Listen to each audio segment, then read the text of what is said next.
조용하던 동네가 시끌벅적하다. 함은 홀리에 대한 감사의 마음과 정혼의 뜻으로 신랑 측에서 신부 측에 보내는 전통적인 홀리 절차다. 일륜지 대사의 상징인 함. 함에는 우리 문화의 수수께끼가 들어있는데 청홍의 채단, 5개의 주머니, 이것은 어떤 의미일까? 이 바닥에 까는 거는 청홍지로 되어 있고요. 양이 항상 바깥으로 나가고요. 이 5가지 주머니는 오방, 5향방을 뜻하고 이 안에는 오곡이 들어있어요. 붉은색 옷감을 또 푸른색 종이에 붉은색 실로 감아가지고 아주 극적인 상징성을 가집니다. 함은 음양오행의 원리로 이루어져 있다.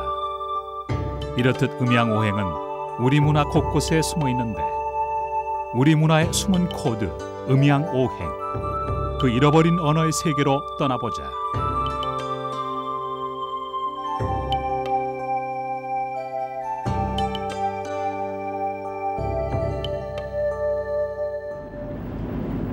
역사와 전설이 살아 숨쉬는 천년의 고도 경주. 경주시로 들어서는 진입로에 위치한 부산은 신라시대의 사적과 전설을 간직한 산으로 유명하다. 특히 여성의 생식기를 닮은 여근곡에는 음양오행과 관련된 전설이 전해져 내려오는데 이제 여기가 여근곡 원뿔입니다. 여기서 여근곡에 물이 나오죠. 옥문지에서는 사시사철 마르지 않는 샘이 솟아 항상 습한 기운을 지니고 있다. 여근곡에는 음양오행과 관련된 전설이 전해지고 있는데 삼국 간의 전투가 치열하던 636년 선덕 여왕은 옥문지에서 개구리 떼가 여러 날 우러대고 있다는 보고를 받고 군사를 보내 여근곡에 숨어있는 적을 치도록 명령했다. 여근곡에 이른 병사들은 백제군이 매복해 있는 것을 확인하고 적을 전멸시켰다. 선덕 여왕은 여근곡에 백제군이 숨어있다는 사실을 어떻게 알았을까?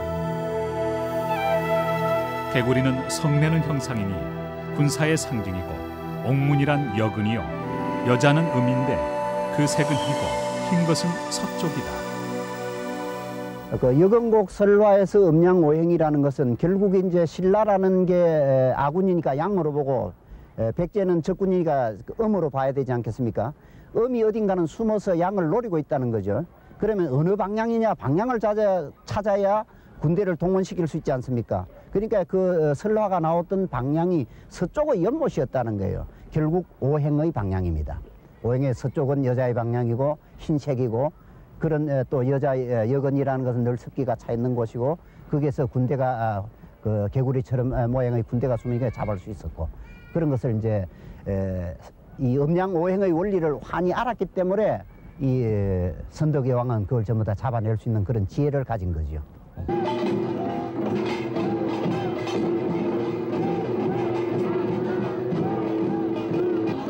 콧싸움은 음양오행 사상을 보여주는 대표적인 놀이다.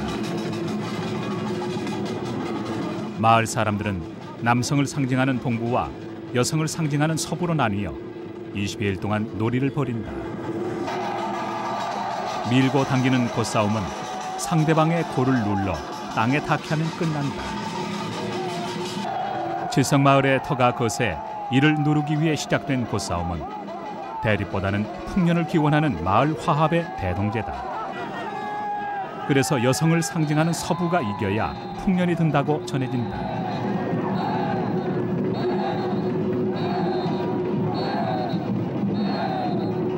콧싸움은 음양은 적대적인 관계가 아니라 상대적이며 서로 분리된 게 아니라 하나라는 것을 말해준다.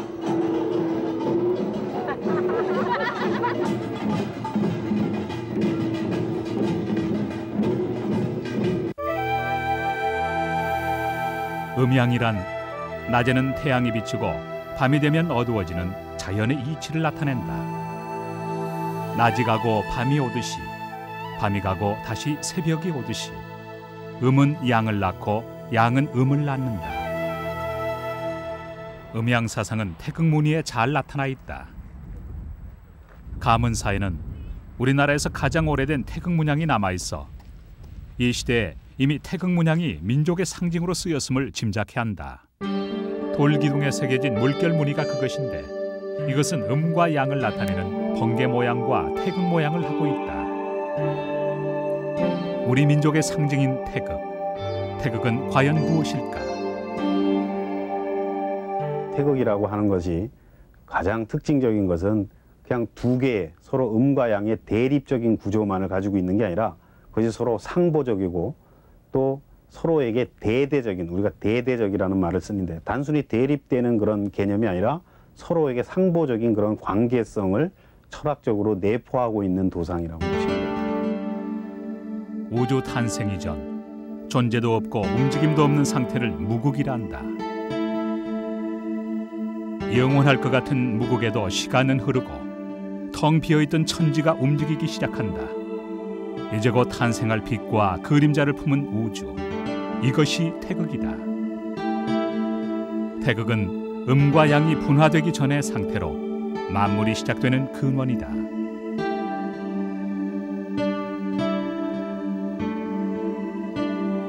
모든 자연은 음양의 조화로 이루어져 있다. 그래서 세상 만물은 작은 우주, 즉 태극이다. 사람도 태극을 품고 있으며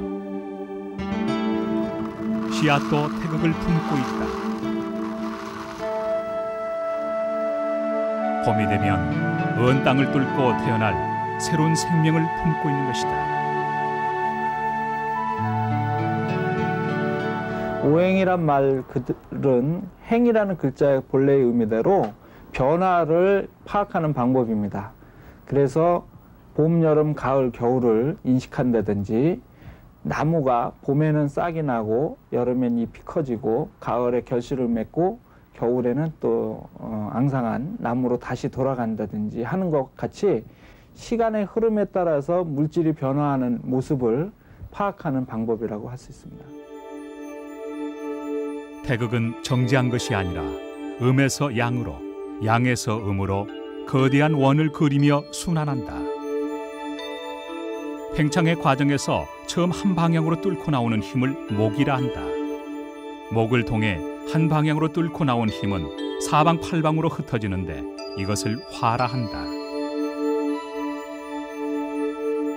한없이 흩어져 더 이상 흩어질 수 없는 상태가 되면 힘을 다시 모으기 시작하는데 이것이 금이다. 수는 이렇게 모은 힘을 응고시켜 한 점으로 통일시키는 과정이다. 토는 목화 금수의 변화가 순조롭게 이루어지도록 중재하는 역할을 한다.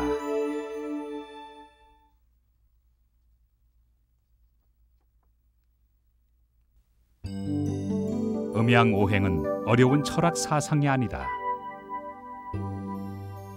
자연과 더불어 살아온 우리 조상들이 자연을 통해 배운 소박한 진리다. 씨앗은 언 땅을 뚫고 새로운 생명으로 태어난다. 목은 사계 중 봄에 해당한다. 봄이 가장 먼저 오는 곳 동쪽. 그래서 목은 방향으로는 동쪽이고 색깔로는 생명력을 나타내는 청색이다.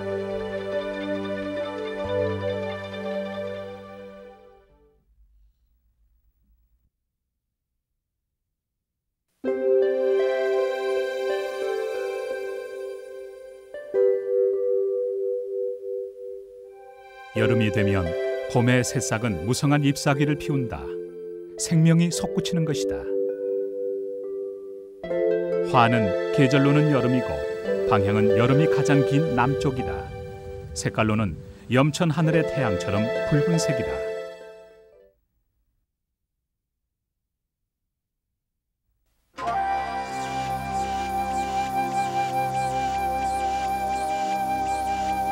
꽃은 열매를 위한 과정인 것처럼 토는 목화 금수의 순환을 위한 과정이다. 계절로는 사계에 해당하고 방향은 중앙이며 색깔은 땅을 상징하는 황색이다.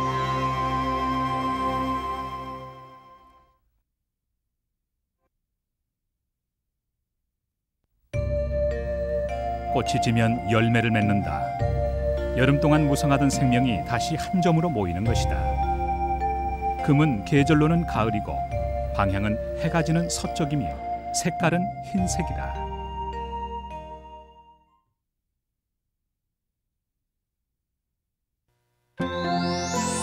씨앗은 이듬해 봄을 기약하며 잠 속에 빠져든다. 수는 계절로는 겨울이고 방향은 겨울이 가장 긴 북쪽이며 색깔은 검은색이다. 겨울이 봄을 위한 준비이듯 오행은 다음 단계로 건너가기 위한 과정이다. 때로는 서로 돕고 때로는 견제하며 끝없이 순환하고 있다. 상생상극이라는 것은 이 오행이 서로 도와서 살려주는 기운으로 작용할 때가 있고 이게 상생이고, 그 다음에 오행이 서로를 견제하고 죽이는 그런 기운을 작용할 때가 이게 상극입니다. 나무가 자라지만 나무 뿌리는 흙을 자꾸 파고 들어가지 않습니까? 그러면 이게 목극토가 돼요.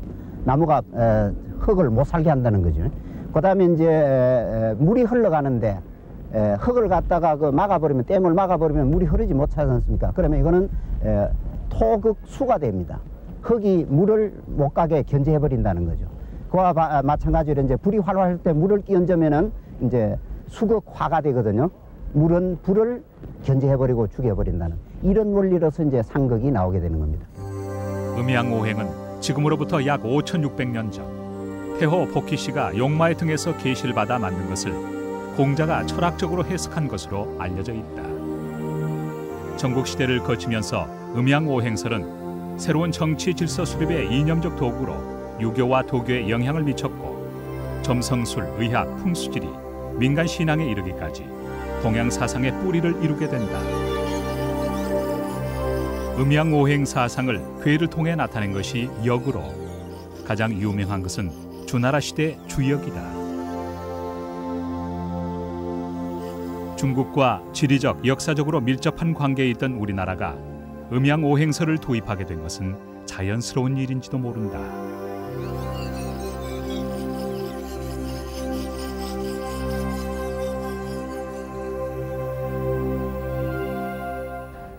한국에 흡수된 유교는 보통 그런 한대 이후에 음양오행론을 우주론으로 가지고 있었던 그런 유교입니다.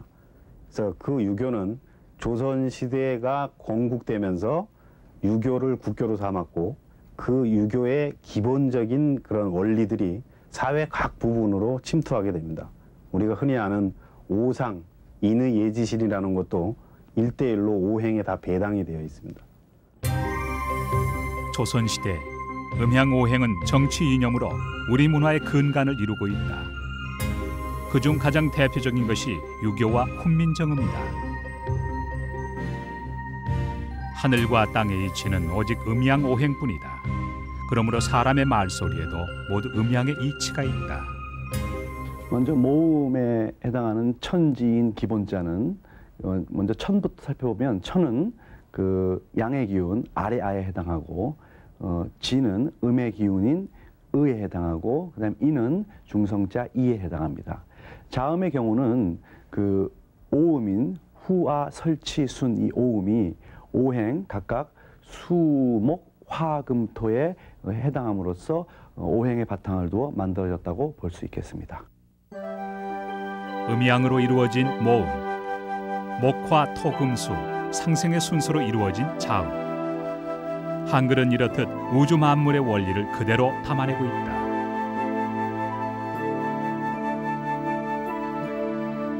음양오행은 단지 중국에서 유입된 외래 사상이 아니다. 우리 민족은 옛날부터 음과 양의 상징인 해와 달을 숭배해왔다. 무속신앙의 오방신장은 오행의 방위 개념과 그 맥이 같다. 중방의 태토는 씨뿌림을 주관하고, 동방의 태목은 만들고 이루는 것을 관장하며, 서방의 태금은 측정하여 자르는 것을, 남방의 태화는 녹이고 익히는 것을 주관하며,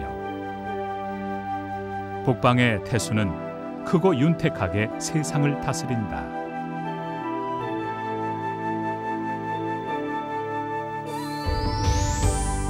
우리나라 상구사가 사라진 지금 음양오행에 대한 가장 오래된 기록은 고구려 벽화에서 찾아볼 수 있다. 고구려 오회분 오호묘의 벽화 천장에 그려진 이 그림은 태양과 달을 상징하는 것으로 각기 음양을 나타내고 있다. 이것은 예로부터 우리 민족이 음양 사상을 믿어왔다는 것을 반증하는 것이다. 강서대묘의 사신도에는 4개 동물이 그려져 있는데 좌청룡은 동쪽으로 목의 상징이며 청색을 나타내고 우백호는 서쪽, 금의 상징으로 흰색을, 남주작은 남쪽, 화의 상징으로 붉은색을 2마리가 마주보고 있다. 북현무는 북쪽, 수의 상징으로 검은색을 나타내고 뱀과 거북의 암수 동체다. 사시는 동서남북 4방향뿐만 아니라 봄, 여름, 가을, 겨울 4계절과 하늘의 비올자리와 관련이 있는 존재다.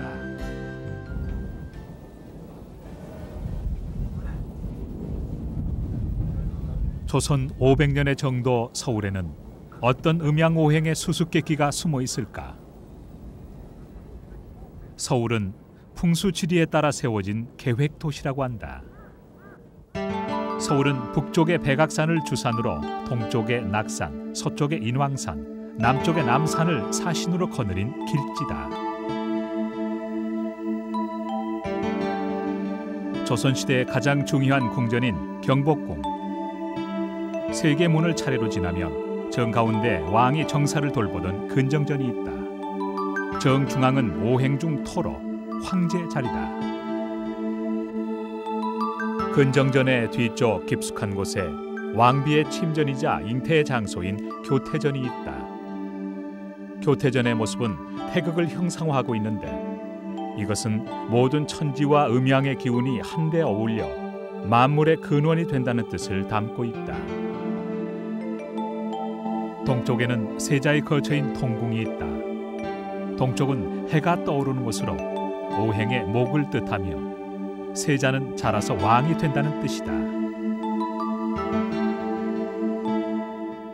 서궁은 경복궁 밖에 서쪽에 위치한다. 이곳은 대비의 거처로 대비는 지는 해라는 의미로 오행의 가을을 나타내고 있다. 대문은 우주의 기가 흐르는 입구로 건축에서 가장 중요하게 생각되는 곳이다. 동쪽에는 건춘문이 있다. 동쪽과 봄은 오행에서 목으로 봄을 맞이하는 문이다. 서쪽에는 영추문이 있다. 오행의 금에 해당하는 서쪽과 가을, 영추문은 가을을 보낸다는 뜻이다.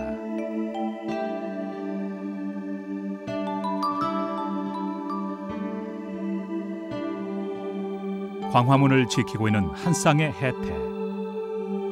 해태의 눈은 관악산을 응시하고 있는데 해태는 왜 광화문 앞에 세워진 걸까? 뒤쪽에 있는 이 동물상은 물을 관장하는 물의 신인 해태로서 물은 오행상으로 수에 해당이 되면서 이 경복궁의 화제와 관련된 한강남의 관악산은 불의 산으로서 화에 해당합니다. 즉 수와 화가 있어서 물로서 불을 제압하기 때문에 이 해태상을 양쪽으로 세워서 관악산의 화기를 막고자 했던 것입니다. 남대문의 옛 이름은 숭례문으로 예를 숭상한다는 의미다. 그런데 숭례문의 현판이 특이하게 세로로 걸려있는 이유는 뭘까? 예는 오행 중 불인 화로서 방향으로는 남쪽을 나타낸다. 숭은 글자의 모습 자체가 활활 타오르는 모습을 나타내고 있다.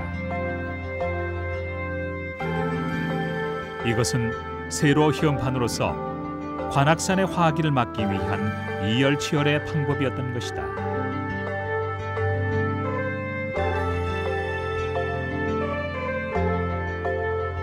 동대문의 현판 역시 특이하다.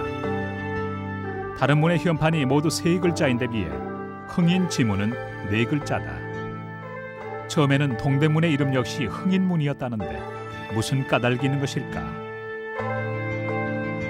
한양의 가장 큰 약점은 동쪽 낙산의 지세가 약하다는 거였다. 임진왜란 때는 동대문을 통해 들어온 왜구들에 의해 서울이 함락되는 수모를 겪어야 했다.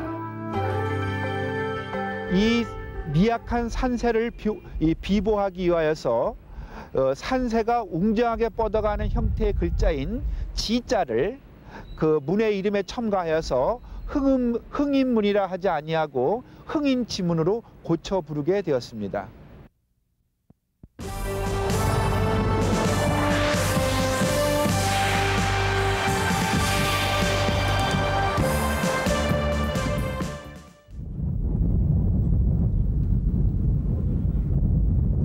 음양오행은 자연과 더불어 사는 우리 선조들의 지혜였다.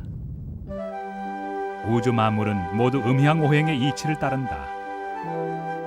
산천 곳곳에서 볼 수 있는 남근석은 대표적인 양의 기운이다. 양기를 누르기 위해 음인 물을 갖다 두었다. 좋은 기운은 더욱 북돋아주고 약한 기운은 보충하는 것이 풍수지리의 원리다. 산은 그 지세와 생김새에 따라 음산과 양산으로 나누어진다. 마의산은 특이하게도 음산과 양산 한 쌍으로 이루어져 있다.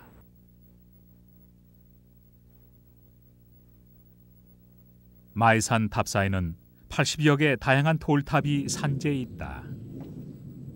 이 탑들은 1800년대 조선 왕족인 이감룡 처사가 마의산에 들어와 솔잎으로 생식을 하며 수도를 하던 중 구군을 염려하여 쌓기 시작했다고 전해진다. 음양오행의 이치에 따라 축조된 탑들은 우주 순행의 원리를 담고 있다. 탑사의 맨 위쪽에는 음양과 오행을 상징하는 탑들이 세워져 있다. 음양탑으로서 의미를 갖고 있는데 이 돌멩이 자체에서 이 둥근 모형을 가지고 있는 것이 음탑입니다. 음돌이라고 하죠. 그리고 이쪽으로 각진 모양을 갖고 있는 것이 양탑, 양돌이라고 합니다. 이 음돌은 안마의산에서 나온 거고 이 양돌은 순마의산에서 나온 것을 표현합니다. 천지탑은 규모가 가장 큰 탑으로 음양 한 쌍으로 이루어져 있다. 오행탑은 동서남북으로 한 층씩 음돌과 양돌을 교대로 쌓아 올린 탑이다. 수박 크기의 돌덩이에서부터 엄지손가락만한 작은 돌멩이에 이르기까지 음양오행의 이치로 쌓인 돌탑. 아무 장치 없이 포개어 놓은 이 탑들이 100년이 넘도록 제자리를 지키고 있는 것은 아직까지 풀리지 않는 수수께끼다.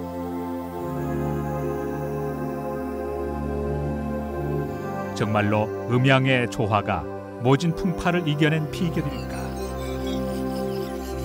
오직 마의산만이 탑에 얽힌 음양오행의 비밀을 알고 있을 것이다.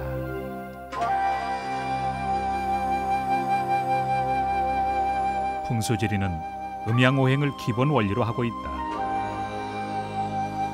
명당은 죽은 자를 위한 음택과 산자를 위한 양택으로 나눠지는데 명당은 산을 뒤에 두고 강을 앞에 둔 것이 길지로 꼽힙니다. 마을의 뒤쪽에 배치되는 산은 늘 장중하고 또 둔중하게 움직이지 않습니다. 그래서 그것을 음이라고 보고 그 마을 앞에 흐르는 이 강은 항상 움직임을 가지고 있습니다. 따라서 그것은 우리가 양이라고 봅니다. 그래서 항상 마을은 뒤쪽의 음과 앞쪽에 있는 강, 양 사이에 위치하게 되고 따라서 우리나라와 같이 그 논농사를 주로 해야 될 곳에서는 물을 얻기가 쉽고 뒤에 산을 배산하고 있으면서 늘 연료를 채취하기 쉽고 또 사람이 죽어서는 또 황천에 가기가 용이한 곳에 마을이 형성되고 있기 때문에 음양이 조화된 그런 곳에 마을을 많이 정했다고 볼 수가 있겠습니다.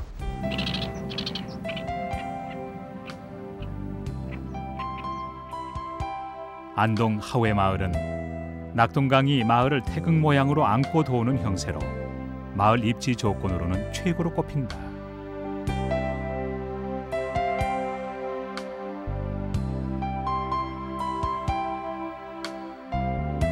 마을 입구에 들어서면 제일 먼저 당산목과 장승을 만나게 된다. 장승은 남녀를 상징하는 천하대장군과 지하대장군이 마주보거나 나란히 서 있는 경우가 많은데 양인 천하 대장군은 양각으로 깎고 음인 지하 대장군은 음각으로 깎는다. 장승의 배치부터 제작에 이르기까지 음양의 원리를 따르는 것이다. 마을의 소신인 장승은 풍수지리설에 따라 자연의 길을 보호하거나 제압하는 기능도 지니고 있다. 소떼는 장승과 함께 마을을 지키는 소신이다. 사만시대부터 내려오는 소떼 역시 쌍으로 세워지는데 각기 하늘과 땅을 바라보고 있다. 전통 가옥에서도 음양오행의 숨은 이치를 찾아볼 수 있다. 전통 가옥에서는 음양론에 따라 안채와 사랑채를 구분했다. 대문을 중심으로 동쪽에 사랑채가 있고 서쪽에 안채가 있다. 안채로 들어가 보자. 남성의 출입이 제한되는 여성만의 공간.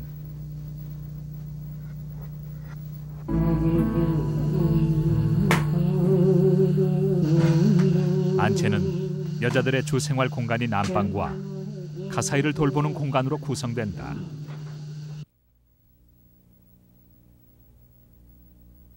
마루를 따라가면 사랑채가 나온다.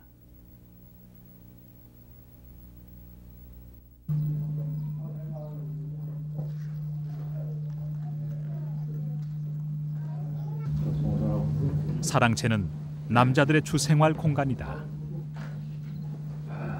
그래서 사랑채는 건축에서 하늘에 해당된다.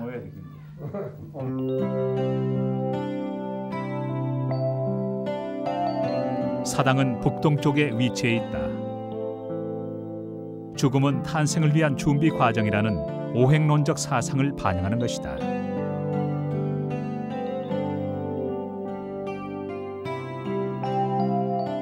한국의 집은 천진 세계관을 반영한 소우주다.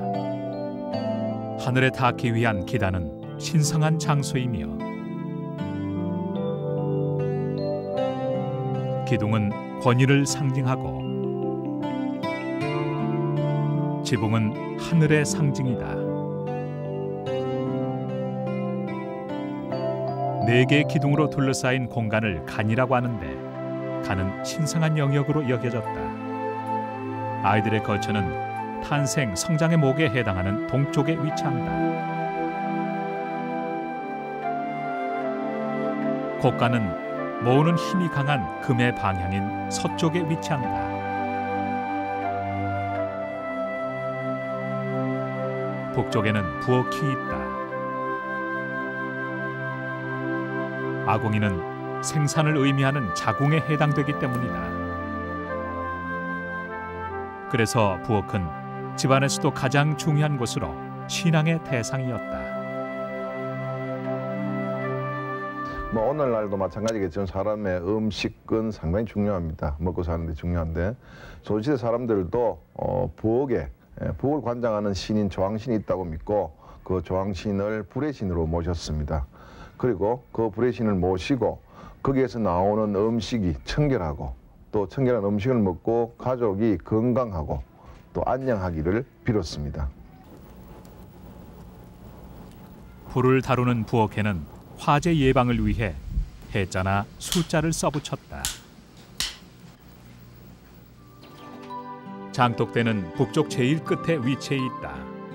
이곳은 장을 저장해두는 곳으로 생명의 기운을 품고 있는 성질인 오행의 수를 뜻한다. 고추의 붉은색은 양색으로 음인 악귀를 쫓는 힘이 있고 숯의 검은 빛은 음색으로 음인 귀신들을 흡수하는 기능을 가지고 있다. 장독대는 생명의 탄생을 기약하는 씨앗과 같은 의미로 성역처럼 여겨졌다. 그래서 금줄로 잡귀의 침입을 금하고 있다.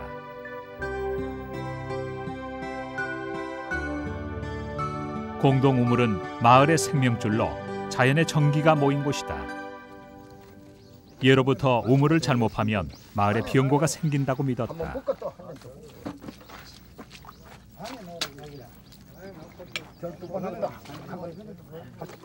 그래서 재앙을 막고 1년 내내 물이 잘 솟으라는 기원이 담긴 샘굿은 동신제에서도 가장 중요한 국거리다.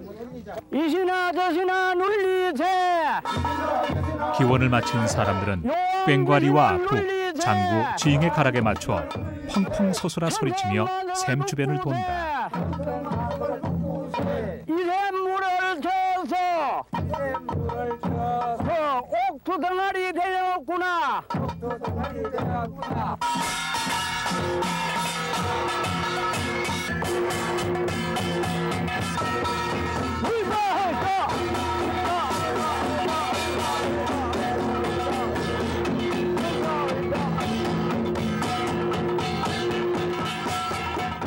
나무로 만든 것들, 그런 것들은 양의 악기로 볼 수 있습니다. 그래서 목에 해당하는 것을 장구로 보고, 그것이 더 확대된 화의 개념으로는 북을 볼 수가 있고요. 그다음에 소리가 응축되는 그 금의 소리에 해당하는 것을 우리가 쇠로 보고, 그 북, 수에 해당하는 것을 징으로 본다면은 그 네 가지 사물 악기를 조합시키는 유일한 악기가 태평소입니다. 태평소가 없을 경우에는 사람의 목소리가 대신할 수 있죠.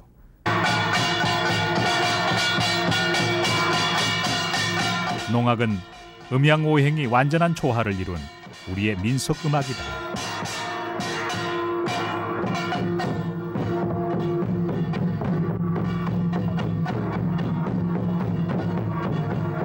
농자 천하지 대본, 농기의 삼색은 각기 천지인을 상징하는 삼태극이다. 혼례는 저물 때 행하는 예식이라는 뜻이다. 결혼이 남자와 여자, 즉 양과 음의 결합이기 때문에 시간도 양인 낮과 밤인 음이 만나는 시간을 택한다.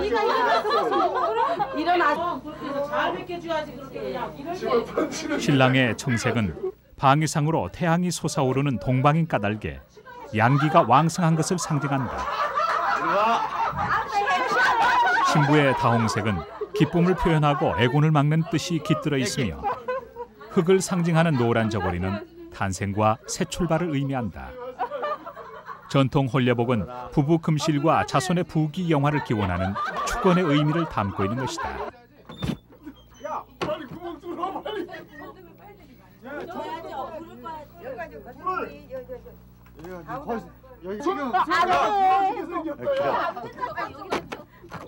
음과 양은 서로 대립되는 것이 아니라 결합을 통해 새로운 세계를 창조한다.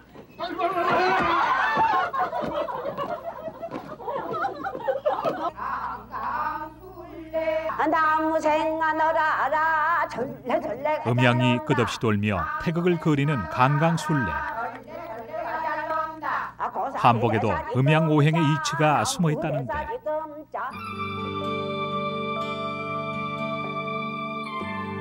우독과 아래옷으로 나누어 만든 것은 양인 상체와 음인 하체 원리를 적용한 것이다. 녹색 저고리, 홍색 치마는 목생화의 상생의 원리를 담고 있다.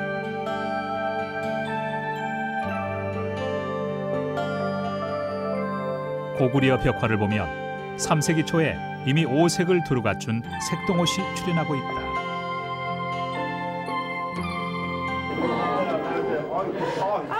아이들이 주로 입는 색동은 오행을 두루 갖춤으로써 나쁜 기운을 막고 무병장수를 기원하는 의미를 담고 있다. 색동옷은 오방정색인 청적, 황백흑과 오방간색인 녹, 홍, 벽자, 유황을 합한 것으로 음양과 오행이 상생하도록 색을 배열하였다. 이런 오방색이 잘 드러난 것이 오방처용무. 오방처용무는 궁중무용 중 가장 오랜 역사를 자랑하고 있다.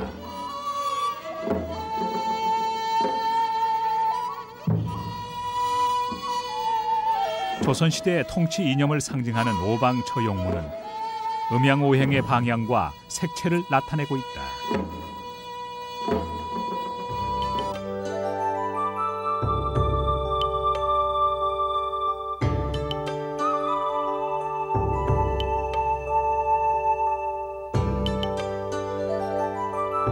목을 상징하는 동방신장은 청색 의복을 입고 금을 상징하는 서방 신장은 백색 의복을 입는다. 화를 상징하는 남방 신장은 적색 의복을 입고 있으며 수를 상징하는 북방 신장은 흑색 의복을 착용한다. 중심에 위치한 중앙 신장은 토의 색깔인 황색 의복을 입고 있다.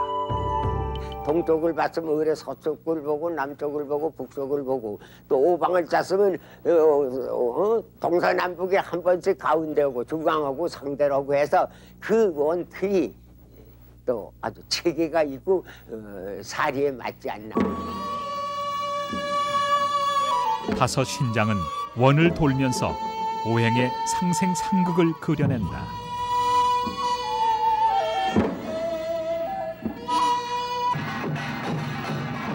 음양 오행 사상은 민간 신앙과 어우러져 독창적인 발전을 가져온다. 오방기는 무속의 중요한 도구다.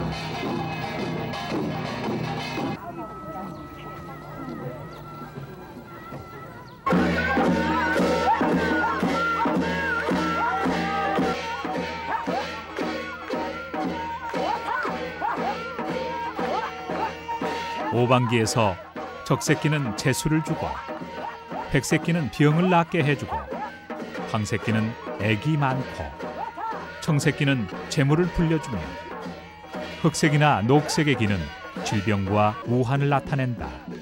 돈을 왕창도 버는 수전이나 상반기는 별로 안 좋아. 하반기에서부터 돈 들어오니까 됐죠? 동네 반장은 빠진 거야. 직성이 남달라서.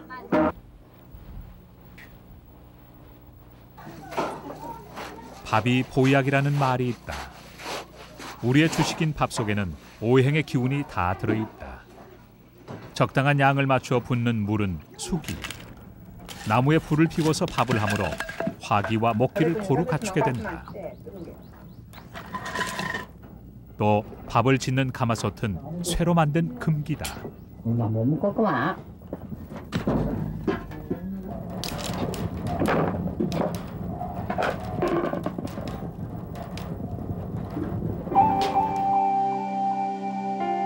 이렇듯 음양오행이 고루 갖추어진 밥은 분명 보약 이상의 음식이다.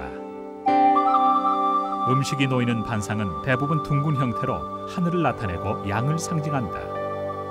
다리가 4개인 것은 땅을 나타내고 음을 상징한다. 둥근 숟가락은 양이고 긴 젓가락은 음으로 수저를 함께 사용하는 것은 음양의 조화를 의미한다. 어육은 불에 굽거나 찐 것으로 화기가 포함되어 있다. 국과 찌개, 간장, 동치미 등은 수기가 포함되어 있으며 음식을 담는 그릇은 쇠나 흙으로 만든 도자기다.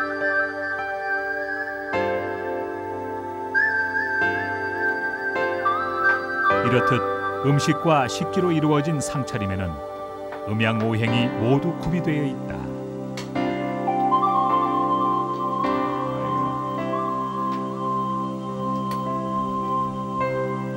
쌀, 보리, 콩, 조, 수수 5가지 색깔의 곡식이 어우러진 오곡밥은 오행의 원리를 두루 갖추고 있다. 우리 밥상에 올라가는 식품들은 오방색들로 가득 차 있어요. 그래서 이것을 두루 먹게 되면 오장이 편안한다 그래서 푸른색을 먹게 되면 간이 편안하고 또 붉은색을 먹게 되면 심장이 편안하고 그다음에 흰 색깔의 식품을 먹게 되면 폐장이 편안하고 그리고 노란 색깔의 식품을 먹게 되면 비장이 편안하고 그리고 특히 검은색을 먹게 되면 신장이 편안하다. 그래서 늘 즐겨서 오색을 식품으로 상에 올렸습니다. 김치는 오색은 물론이고 오미를 두루 갖추고 있다.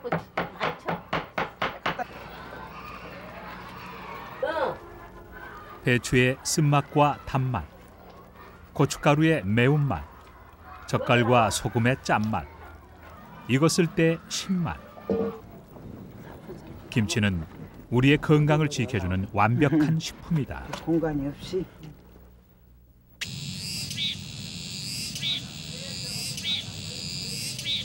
한여름의 무더운 폭날. 예부터 조상들은 여름 별식을 즐겼는데 집집마다 닭을 추렴해 나눠 먹던 삼계탕.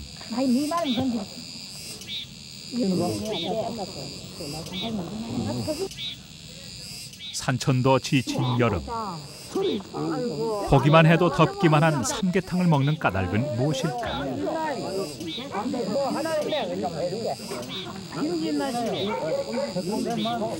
한국에서 음양오행의 적응은 균형을 중시합니다. 그래서 여름에 찬 것을 많이 먹는 것을 막기 위한 삼계탕과 같은 더운 음식을 또 먹는다든지, 겨울에 더운 음식만을 먹어서 발생할 수 있는 문제를 해소하기 위해 냉면과 같은 시원한 것을 먹는다든지 하는 식으로 지나치게 음도는 양으로 치우치는 것을 적절하게 균형 잡는 쪽으로 음양오행에 적응을 한다고 볼 수 있습니다.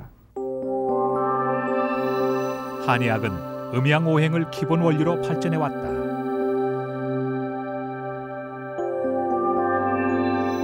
호흡을 담당하는 폐는 금에 해당하며 생명을 관장하는 심은 화에 해당한다. 소화를 담당하는 위는 토이며 해독 작용을 하는 간은 목이고 배설을 책임지는 신장은 수에 해당한다. 한의학에서 보는 사람은 이렇듯 음양오행을 두루 갖춘 작은 우주인 것이다. 오행상 청색, 적색, 황색, 백색, 흑색의 순서로 목화토금수에 배속이 되는데요. 청색은 목의 기운을 상승시키고 도와주는 효과가 있습니다. 그래서 목의 질병인 간이 문제가 됐을 경우에 청색을 띠는 약물이나 색감으로 적절하게 그 기운을 조절을 합니다. 반면에 붉은색을 띠는 커튼이라든지 불을 보면은 심장의 기운이 강렬해지고 기운을 차립니다. 그래서 반대로 심장의 기운이 너무 많을 경우에는 오히려 심장의 기운을 억제할 수 있는 수의 색인 흑색을 통해서 약을 쓰든지 색감을 통한 치료를 하기도 합니다.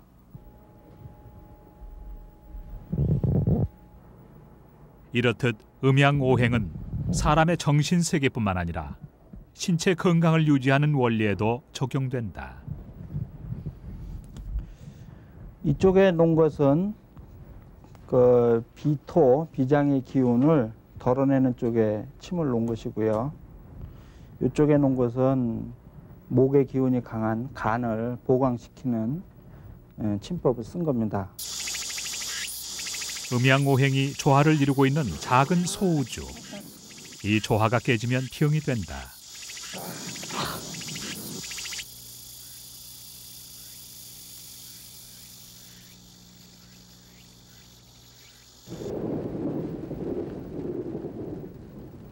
사람의 인생은 음양오행의 순환 원리를 따르고 있다.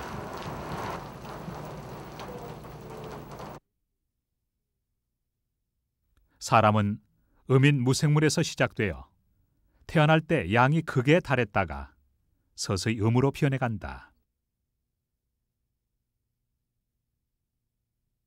노년기는 오행의 과정에서 인생을 정리하고 거두는 금에 해당한다.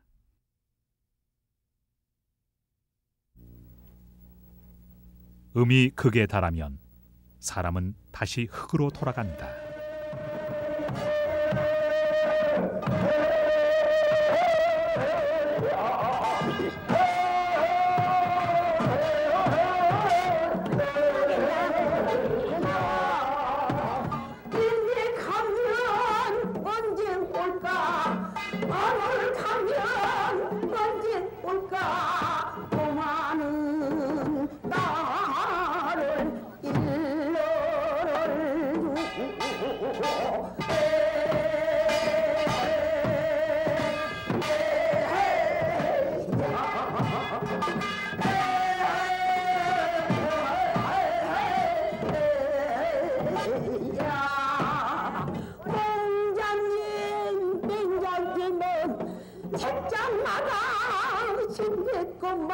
죽음은 태어나면서 시작된 오행의 길에서 끝점에 도달한 것이다. 하나의 씨앗으로 돌아올 수 없는 길을 간다.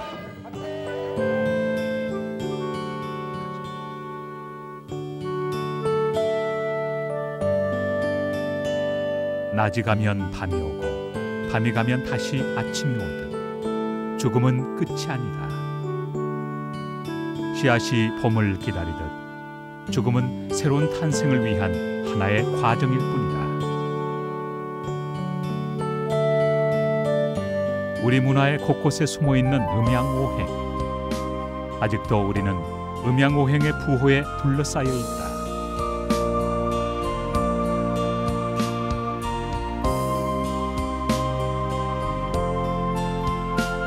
음양오행은 미신도 아니고 어려운 철학적 관념도 아니다. 음양오행은 자연이 우리에게 가르쳐주는 소중한 삶의 지혜다.